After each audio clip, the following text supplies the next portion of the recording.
History can be found anywhere, even in your own backyard. So join us as we search the land, looking for the stories that helped shape this nation. Come on the porch, grab a drink, and join us for a little bit of history from the homestead.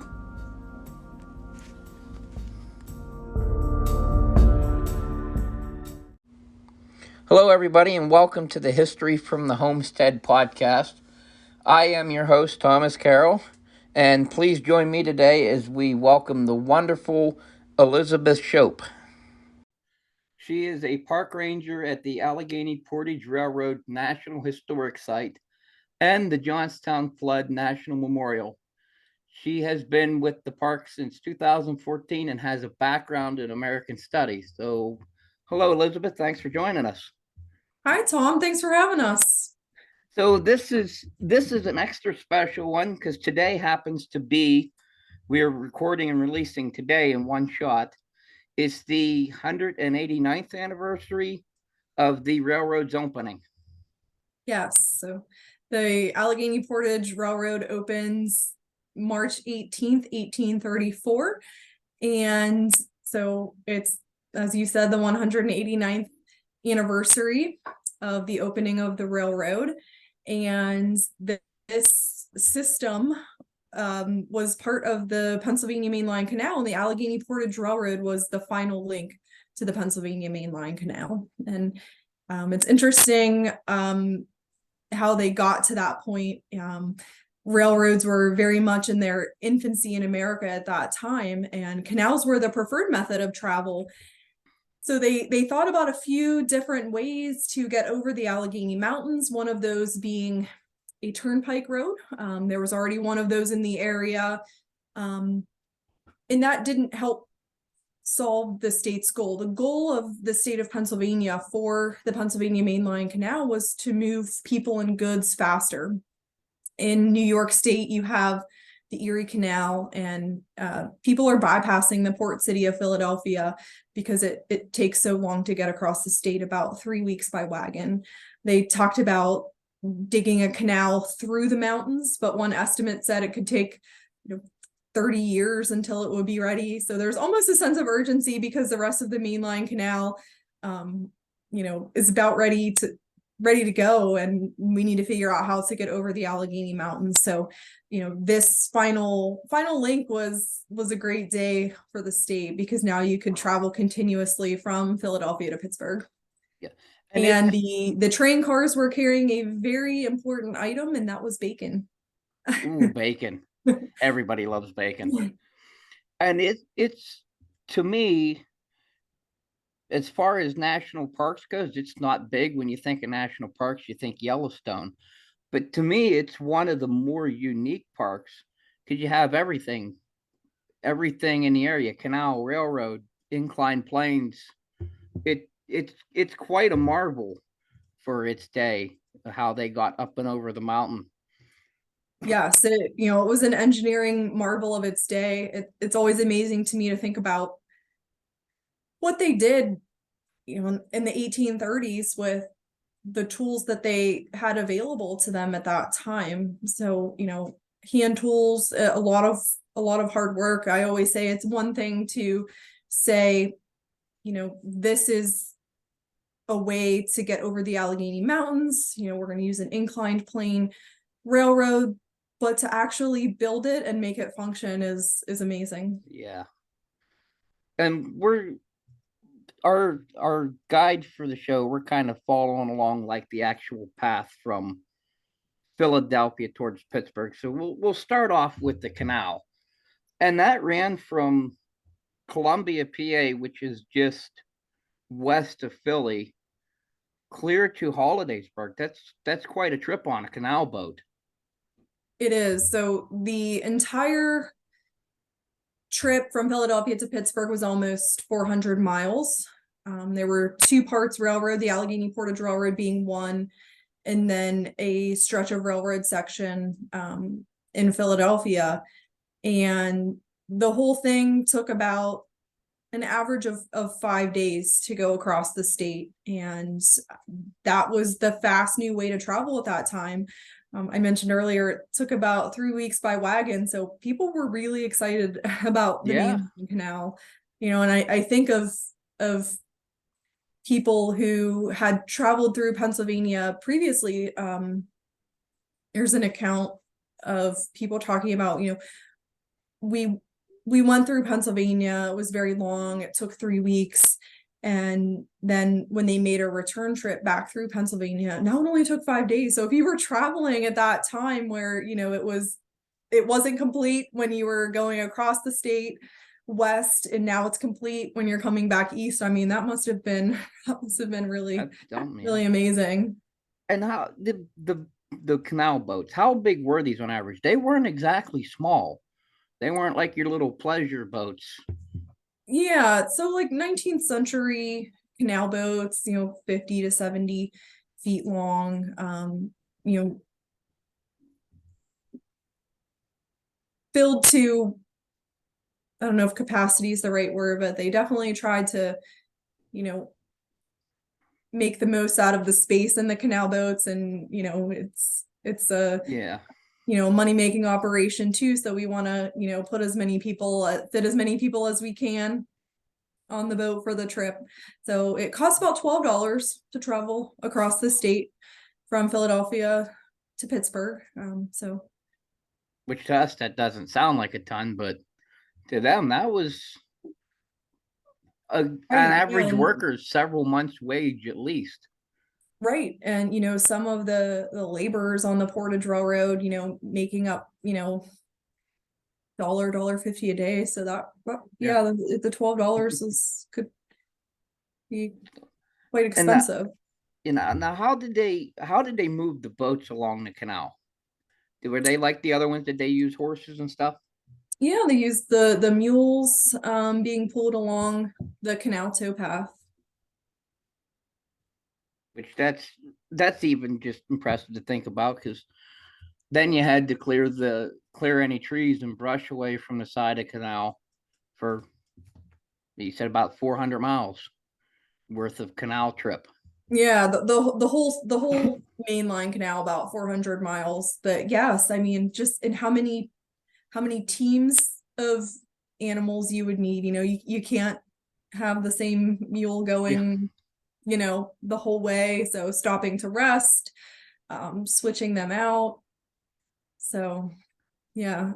But I think for the people traveling, there are accounts of, people just talking about how beautiful Pennsylvania was, just the scenery. I mean, I think I would love to go back and It experience, it would be a lot fun, of yeah. these little towns before they really grew up. And a lot of these towns did, population boom because of the mainline canal, this big transportation system coming through where they live. So, lots of jobs available. Um, so And that makes a good point, because my next question I was going to ask was, did the boats, did they have sleeping areas on them, or did the passengers stay at like hotels or boarding houses or what have you along the path? yeah, so they did have sleeping arrangements on the canal. Typically, that was a plank board that was attached to a wall. Um, so Charles Dickens is, perhaps the most famous Allegheny Portage Railroad traveler, and he wrote an account of his travels in a book called American Notes. His first trip to America was in 1842. He traveled on the railroad and the canal, and he actually talks about the plank boards and kind of like rolling himself onto the board. And he's looking up and he sees a board above where he's laying, and he sort of looks at how they're attached to the wall, and it's not a substantial method of attaching those. And so he writes about how disappointed his family would be if the person above him were to fall on him during the middle of the night. So yes, the sleeping arrangements were were that, and then it's, it's a sort of a bunch of people in a room, all, sleeping on board. So, I'm sure, people snoring, and I'm sure it wasn't always a good night's sleep. Probably, probably not. Yes, So I'm. Other than that, how would the conditions have been? I mean, it's primitive compared to our standards for sure, but and I've been up to the national park there itself. You have about the a quarter of a canal boat built there as a replica you can get and see, which it's plain, but it doesn't seem terrible. Minus it doesn't have air conditioning and heat and everything like we enjoy so well today. Yes. Yeah, so we do have a replica of a canal boat in our visitor center, showing what, the crew would have been staying in. But yeah, so a lot of people that write about traveling on the canal, one thing that a lot of people didn't like about it was sharing close space with people that they didn't know for days on end. So canal travel could be quite cramped. So a lot of people pointed pointed that out. So things like shared space, accounts sort of like washing your face off in the morning with some canal water, and the shared comb to for your hair, things like that. But yeah, a lot of people, and I think because you're traveling with the same people for periods of time, we always say that taverns and towns were welcome sites on the canal, because it was a chance to stretch out a bit, have some space. If you and I are traveling together on the canal, especially at that time, of course, no TVs and phones and things, so I know as much about what's going on as you do. So it's a nice opportunity to catch up on the news of the day, talk to other people, find out what's happening, and also I think sharing stories. This was a unique system. Most people had never, especially the Portage Railroad, they'd never been on something like that. So, if I'm, I haven't been through the Staple Bend Tunnel yet, I'm heading to Johnstown, you're heading to Hollidaysburg, I'm talking to you at the summit, hey, what was it like to go through the Staple Bend Tunnel? I've never been through a tunnel before.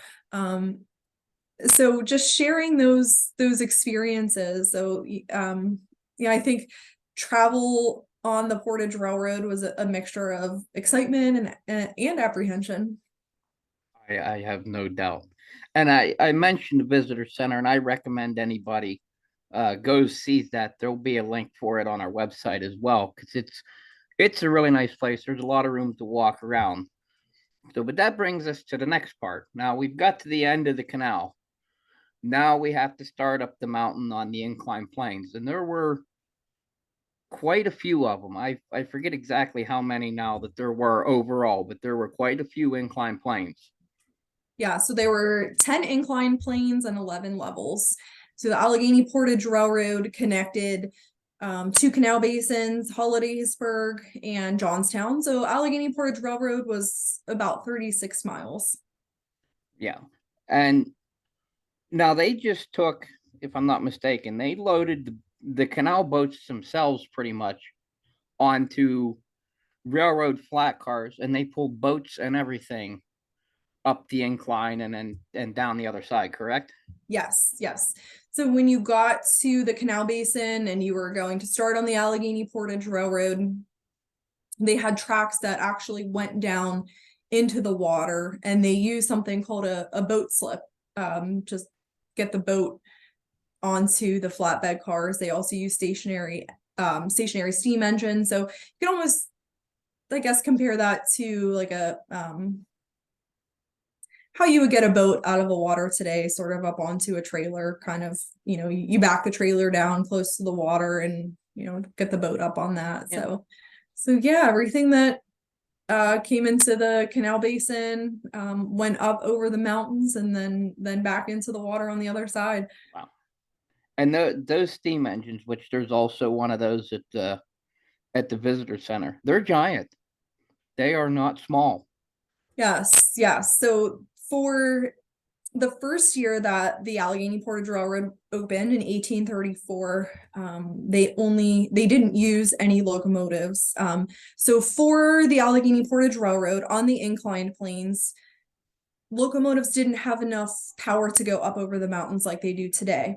So you needed those 10 inclined planes. And how it worked was you had a stationary steam engine housed in an engine house building at the top of each inclined plane. So there would have been 10 engine house buildings made of wood and housed all of the machinery needed to pull everything up the inclined planes.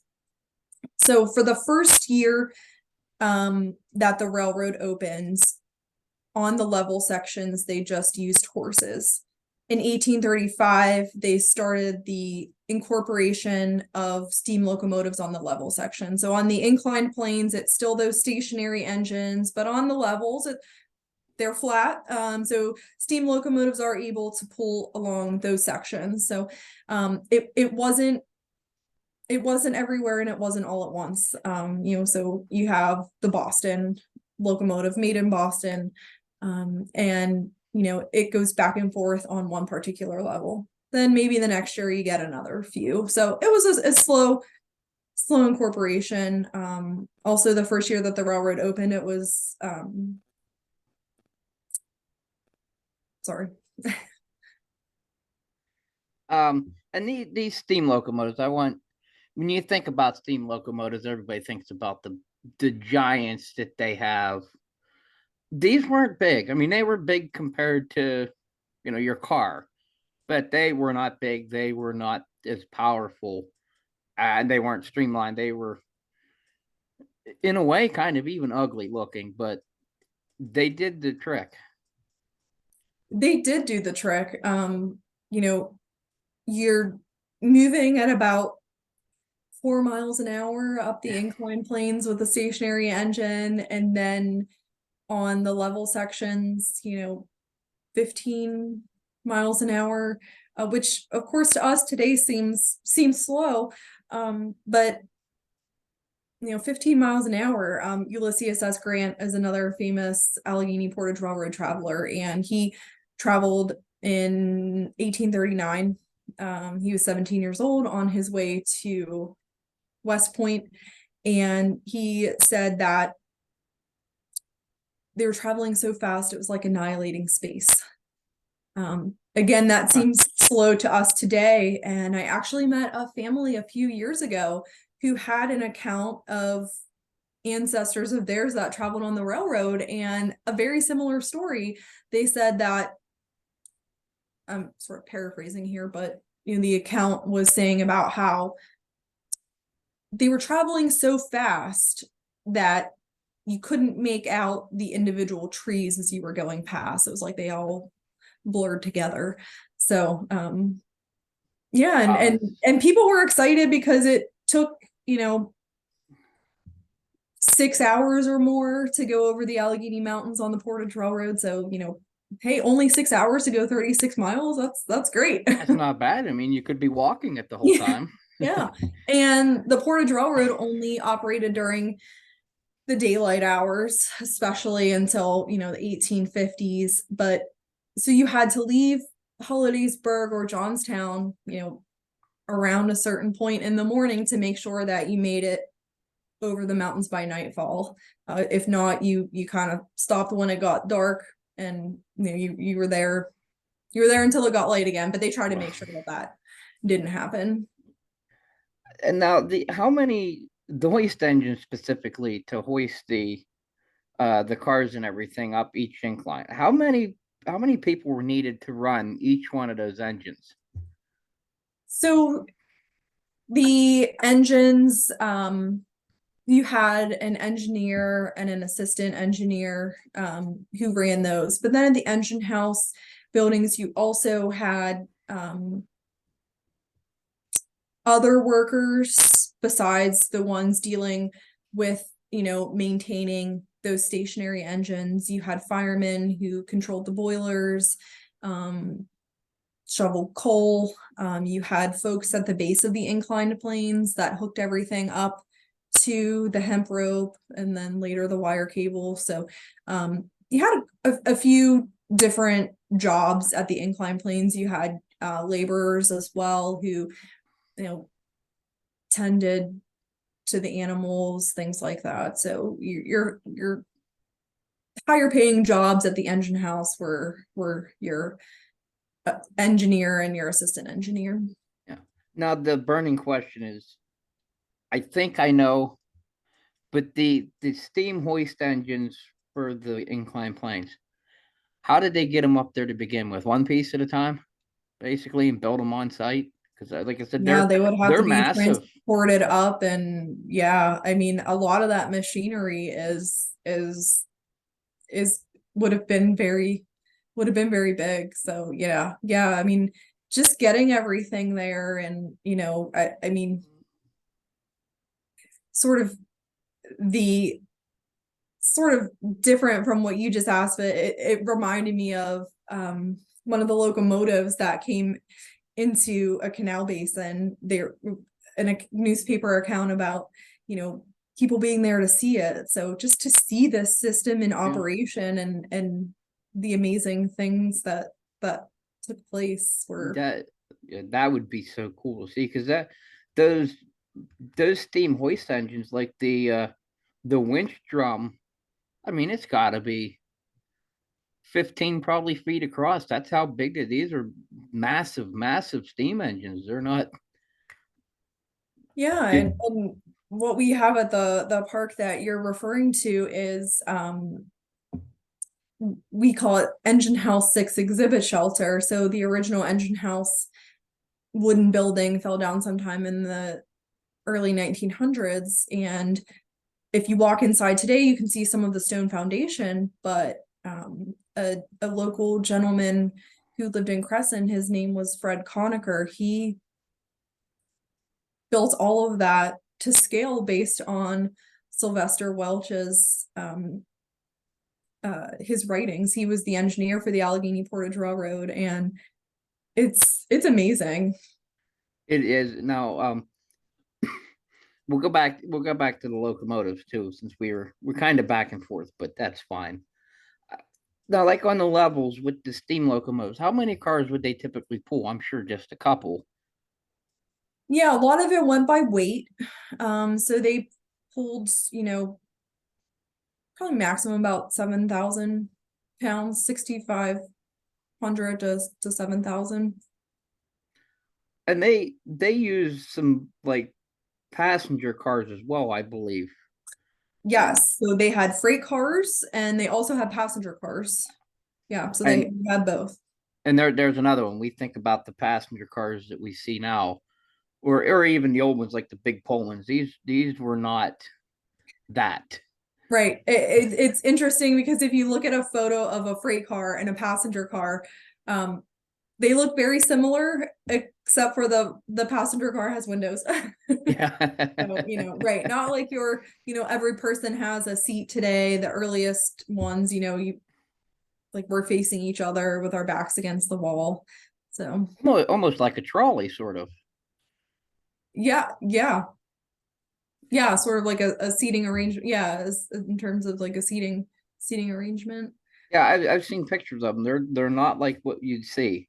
Yeah. I mean, it almost just looks like a, a box with a window. Somebody just took a box car and what do we do? I just cut some windows in it and put some benches in. We'll be good. So now on the levels where the locomotives ran, did they turn them around any? Did they have round tables or anything, or did they just run them forwards or backwards? Yeah, they did turnarounds. They had Y switches, and then they had the turnarounds as well. And for anybody that wonders what a Y switch is, The easiest way I can describe it is just think about doing a 3-point turnaround in your car. Pull up, back up, and pull up and go. Right, right. You're going on the same track, So just in the opposite direction. yeah. Um. So now we're along the railroad. We have also, you mentioned it earlier, the Staple Bend Tunnel, which, if I'm not mistaken, is the first railroad tunnel in America. First Yes. one built. First railroad tunnel in America. There were a few tunnels at that time for canals, but this was the first railroad tunnel. And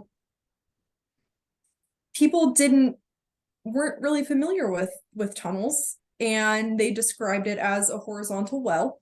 And Staple Bend Tunnel is 901 feet long. So earlier when I mentioned the excitement and apprehension, and I imagine never experiencing that before. 901 feet of darkness. So that would have been quite the experience. The Yeah. first time you go through a tunnel. So and that would have been closer to the Johnstown end of where the railroad was. If you were traveling from the Canal Basin in Johnstown, it was a couple miles until you got to the Staple Bend Tunnel. So it was right at the top of the first inclined plane. Okay, and it's a beautiful. The portal on it and everything is beautiful. It It's is. It is. About half of the cost to build the Staple Bend Tunnel was actually for those portals and the ornamentation on the end on each end. and how did you get the name the Staple Bend Tunnel? I was curious about that. I honestly tried to look it up and could not find anything on why. Yeah, so it refers to the word staple as a farm instrument. So a staple was an apparatus that went around the neck of livestock to help steer them Oh, in the right direction. And so folks thought that the oxbow or the bend in the river resembled a staple. interesting. Well, look at Yeah. that. There, I didn't even know that. And thinking about playing name, like we have Portage. You think about it, it's the Allegheny Portage. And Mm-hmm. anybody that's familiar with the area knows of the town of Portage, but Portage actually means something different here. It's not named after the town, it has an actual description for Portage. Yeah, so you're carrying people or goods between two bodies of water, or water on each end, and you're going up and over. Right. And in which the town of Portage was along the railroad and is what, just a couple miles from Stapleton Tunnel. It's the same general area. Yeah, so it's not too far traveling Allegheny Portage Railroad wise. It was what was called the long level, which was a little over 13 miles. So yeah, from Portage to the Staple Bend Tunnel was part of the long level. So it went through where Portage is today, but that town of Portage with the name of Portage as today came a little bit later. But yeah, went right through there, and that's a great point, because people often ask,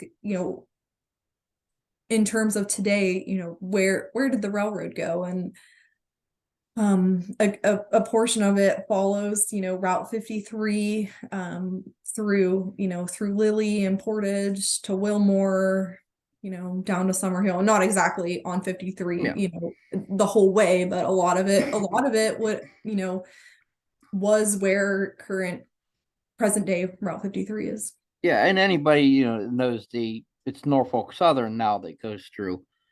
Even a lot of that follows along. It just, they, they shot off to the side through Crescent and with the mainline railroad afterwards around Horseshoe Curve, and then eventually put the Portage Railroad out of business basically then when they. Right. So, Horseshoe Curve is complete in 1854. And while the mainline canal was a great time reduction in terms of getting across the state. Now it can be done in one day. So Yeah. I often think about the people living here during that time. You go from 3 weeks prior to the opening of the Allegheny Portage Railroad, just because you can't, go the whole way across until the Portage Railroad's open, to, about an average of 5 days in 1834, and then in 1854, one day. So in about a 20-year time period, you're going from 3 weeks to one day. I mean, Yeah. that's amazing how fast things changed in terms of just technology in general, but railroad technology. Right. You And think it would have been mind-blowing. It would have been hard to oh keep up my with goodness. how fast things changed. My goodness. Yeah, I even think about now, heck, we can just hop on an airplane and go across the country in Right, less right. time than it took to Yes. get over the mountain, really. Yes, yes. We always found a faster way to get from one place to another. Mm.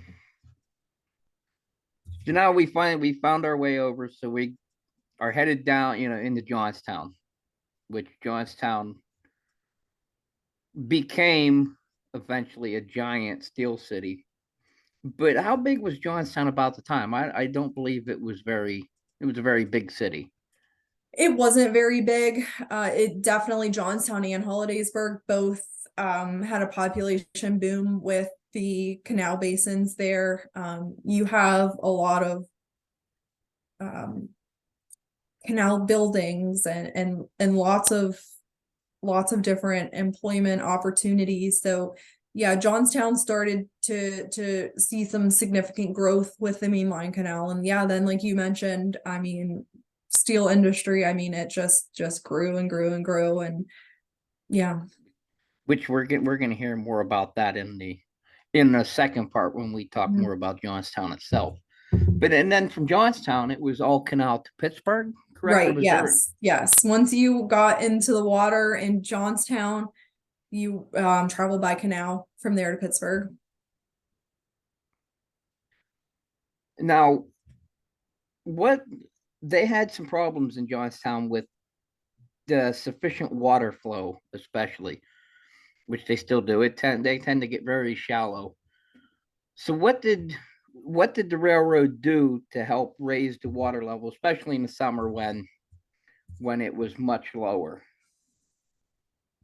So the state of Pennsylvania built what they called the Western Reservoir, um, near the town of present day South Fork. And as you had mentioned, yes, during the summertime, there wasn't always enough water in the canal basin to float the canal boats. And um, just gonna backtrack for 1 second and just mention that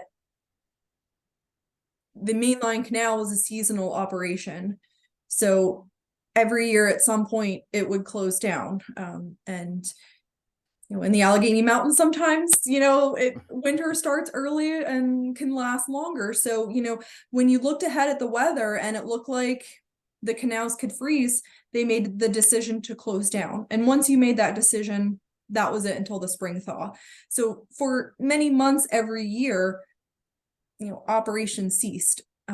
So you also didn't then want to have a delay in travel in the summertime. You have a certain operating window where the weather is nice.